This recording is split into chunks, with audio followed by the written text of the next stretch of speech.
3 দিন আমাদের ডক্টর ইউনূস প্রচুর খেলা খেলবে। সমাবেশ সবার গণতান্ত্রিক অধিকার, কিন্তু সেই সমাবেশের সামনে থাকবে লাকি আক্তার। এটা কি গণতন্ত্র নাকি ফ্যাসিবাদ? নারী কাট খেলে পুলিশকে ধাক্কা দিয়ে বলছে এই টাচ করবি না, টাচ করবি না। আমার বোন শুধু ধানের শীষে ভোট দেওয়ার অপরাধে তাকে তার ঘরের মধ্যে ঢুকে আওয়ামী সন্ত্রাসীরা মুহুর্মুহু ধর্ষণ করেছিল।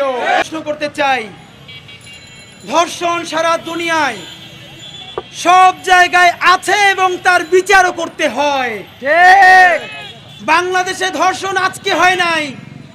জাহাঙ্গীরনগর বিশ্ববিদ্যালয়ের ছাত্রলীগের মানিক ধর্ষণের সেঞ্চুরি করে উৎসব করেছিল।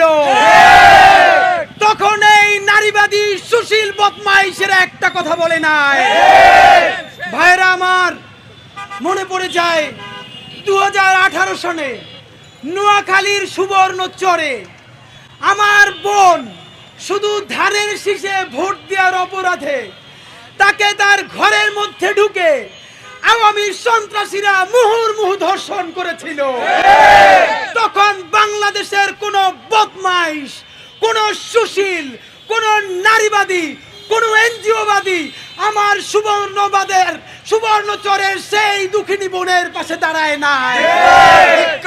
ভাইয়েরা আমার, গত 15 বছরে হাজার হাজার ধর্ষণ যেই খুনি লীগ করেছে, ছাত্রলীগ করেছে, তার একটার বিরুদ্ধেও তারা কোনোদিন প্রতিবাদ করে নাই। যদিও তারা কোনো সময় ভিন্ন ভিন্ন নামে প্রতিবাদ খেলা কর্মসূচি করেছে, নাম দিয়েছে গণভবন ঘেরাও, বাংলা মোটরের উপরে কোনোদিন যায় নাই।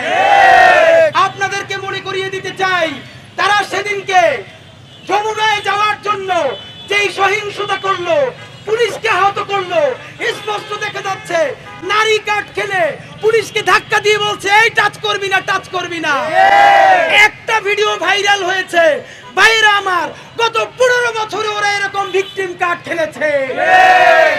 আপনাদের কাছে জানতে চাই, সিপিবি থেকে শুরু করে এই যে গ্যাং গত 15 বছরে আওয়ামী লীগের বিরুদ্ধে সুশীল বিরোধিতা করেছে, তারা যদি সত্যিকারে বিরোধিতা করত, তারা কেউ কেন আয়না ঘরে যায় নাই? কেউ কেন গুম হয় নাই? কেউ কেন খুন হয় নাই? আমরা আপনাদের মাধ্যমে জানতে চাই, যখন বাংলাদেশের বর্তমান নতুন বাংলাদেশের সিপাহসালার ডক্টর ইউনূস সাহেব জাতিসংঘের মহাসচিবকে বাংলাদেশে নিয়ে এসেছেন, আমরা জেএনজিরা বলেছে আগামী 3 দিন আমাদের ডক্টর ইউনূস প্রচুর খেলা খেলবে। যেই খেলা দিল্লির আগ্রাসনের বিরুদ্ধে খেলা, যেই খেলা আওয়ামী সন্ত্রাসবাদের বিরুদ্ধে খেলা, সেই খেলাকে সেলিব্রেট করবার জন্য আমার পুরো বাংলাদেশ বুক পেতে দাঁড়িয়ে আছে। তখনই এই শাহবাগী সুশীল নারীবাদী ভাই, এরা যদি সত্যি নারীবাদী হতো, সুবর্ণচরে আমার যে বোনরে শুধু ধানের শীষে ভোট দেওয়ার অপরাধে ধর্ষণ করা হয়েছে, সে কি নারী না? না, ওদের সংজ্ঞায় যে ধানের শীষে ভোট দেয় সে কোনো নারী না। আপনাদের মাধ্যমে জানতে চাই, হাজারো ঘটনার একটা ঘটনা প্রকাশ হয়েছে। আয়না ঘরে আমার বোনকে রোজা ভাঙিয়ে র্যাবের জানোয়ার, র্যাবের বদমাশ ভাই, আমি তো গালাগালি করি, এই জমিনে আল্লাহ এমন কোন গালি এখন পর্যন্ত বানায় নাই যেই গালি এই বদমাশদেরকে দিলে তার ন্যূনতম হক আদায় হয়। আপনি ভাবেন আপনাকে গ্রেফতার করেছে, আপনি জবানবন্দি দিতেছেন না, আপনাকে বাধ্য করে আপনি জঙ্গি, এই জবানবন্দি নেওয়ার জন্য আপনার সামনে আপনার স্ত্রীকে নিয়ে এসেছে। ভাইরা আমার, আমরা তো জীবনের বিনিময়েও আমি আমার মায়ের সম্ভ্রম রক্ষা করতে চাই, আমি আমার বোনের সম্ভ্রম রক্ষা করতে চাই। চক্ষু বন্ধ করে ভাবি, আমার সামনে আমার স্ত্রীকে কেউ ধর্ষণ করবে আর দুনিয়ায় বেঁচে থাকবো, তা হতে পারে না। আমার রোজাদার বোনকে এই র্যাবের আলে মুহুর্মুহু ধর্ষণ করে তারপরে জবানবন্দি নিয়েছে। এই বদমাইশ শাহবাগী এনজিওবাদী নারীবাদী গুলা এই আলেমউদ্দিনের বিরুদ্ধে দাঁড়ায় না। এর কারণ আমার বোনটা রোজাদার ছিল। ও যদি রোজাদার না হতো, যদি পর্দাওয়ালী একজন নারী না হতো তাহলে তাদের সংজ্ঞায় সে নারী হইতে পারত। ভাইরা আমার, আমি বলি যে নিকাবি সেও নারী, যে স্লিভলেস পরে সেও নারী, যে ঘোমটা পরে চলে সেও নারী, যে টি শার্ট পরে সেও নারী। কোন পুরুষকে ইসলাম এবং বাংলাদেশ রাষ্ট্র অধিকার দেয় নাই কোন মেয়ে কোন পোশাক পরে হেঁটে যাবে, আর আমি সেটা তাকে শুধরে দেওয়ার অধিকার আমার কেউ দেয় নাই। যদি তোমার শুধরাতে মনে চায়, তুমি তোমার ঘরের বোনের শুধরাও, তুমি এমন কাপড় পরো না। তোমাকে কে অন্যের বোনকে শাসন করার অধিকার দিয়েছে?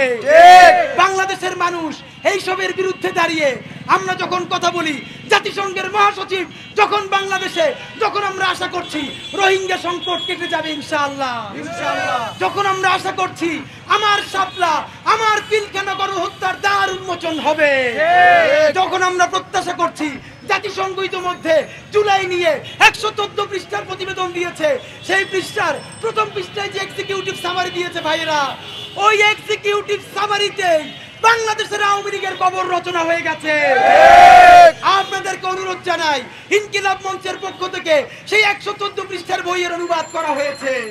আমরা সিদ্ধান্ত নিচ্ছি প্রথম পৃষ্ঠার এক্সিকিউটিভ সামারি ফটোকপি করে বাংলাদেশের প্রত্যেকটা খুনি আওয়ামী লীগের কবরের সামনে লাগাই দিয়ে আসবো। ভাইরা আমার, যখন আমরা আওয়ামী লীগ নিষিদ্ধ করার পক্ষে রাজপথে আছি, যখন জুলাই গণহত্যার বিচার চাই, শাপলার বিচার চাই, পিলখানার বিচার চাই, আয়নাঘরের বিচার চাই, তখন কেন জাতিসংঘের মহাসচিব দেশে থাকা অবস্থায় আরো 10-12টা সংগঠনের নাম দিয়ে ধর্ষণ বিরোধী সমাবেশ করতে হবে? আমরা বাংলাদেশের কাছে জানতে চাই।